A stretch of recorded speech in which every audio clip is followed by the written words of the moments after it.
this is the first book you've illustrated, right? Yes. So if somebody buys the audiobook, does that just drive you a little bit nuts? It's like, oh, I'm glad you bought the book, but you're missing it, man. Honestly, however people want to consume the book, I'm totally happy with. Did you know going in that you were going to be illustrating? Or did you figure that out after the fact? I did. I did know going in, and I tried not to think about it too much because I was afraid, because I, didn't consider myself an illustrator. So I tried not to let it distract me, but it definitely did mess with my head a little bit, just knowing that I was going to have to draw things.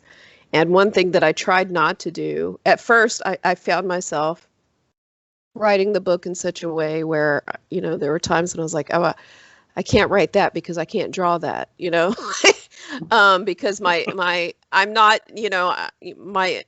my abilities as an illustrator are ever evolving. We'll just say that.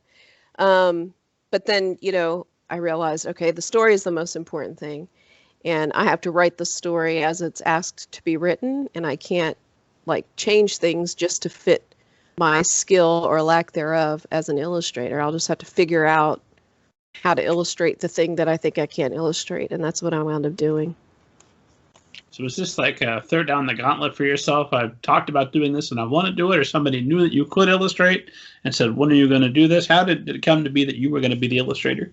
It was my editor. She saw, because I'd post on Instagram now and then and on Twitter different illustrations. And she didn't realize that I could draw, because I didn't think to mention it, because I didn't consider myself an illustrator. I just considered myself someone who liked to draw doodles and for fun.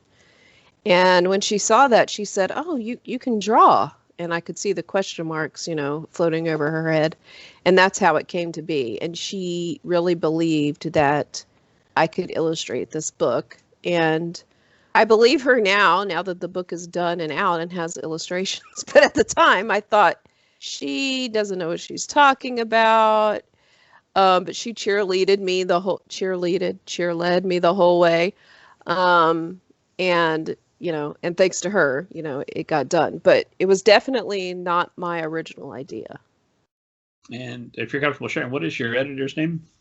Virginia.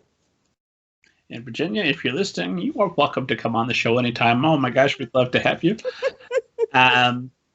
So you're going to illustrate the book. Do you keep it completely separate, where you sit down and you write the full book and then start figuring out what everything is going to look like? Or are you illustrating part of the way to keep the story building in your mind?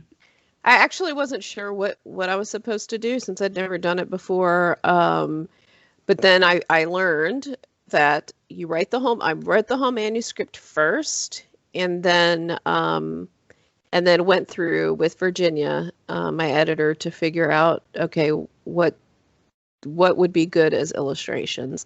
Now that the first book is done, I have a much better grasp on the process. So, the next book will be hopefully easier. But with this book, yeah, we wrote the manuscript first and then went through and figured out what to illustrate. Gotcha. So it's completed. And then how do you figure out how many illustrations per chapter and what needs to, you can literally draw everything that ever happens in the story. Yeah. How do you select what you want specifically to represent?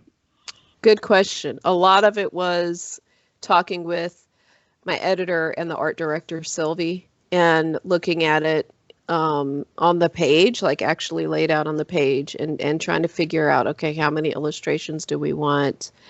And they gave me a lot of leeway. In other words, they were like, okay, well, you could have each chapter begin with a full page illustration. You could do spot illustrations throughout. You could do occasional full page illustrations. And eventually we landed on, there's illustrations on almost every page, and it's a mix of spot illustrations, full page, 2-page, double spreads. So the main thing was consistency. If you're going to have an illustration on every page for the first 15 pages, you don't want to then go 15 pages with no illustrations.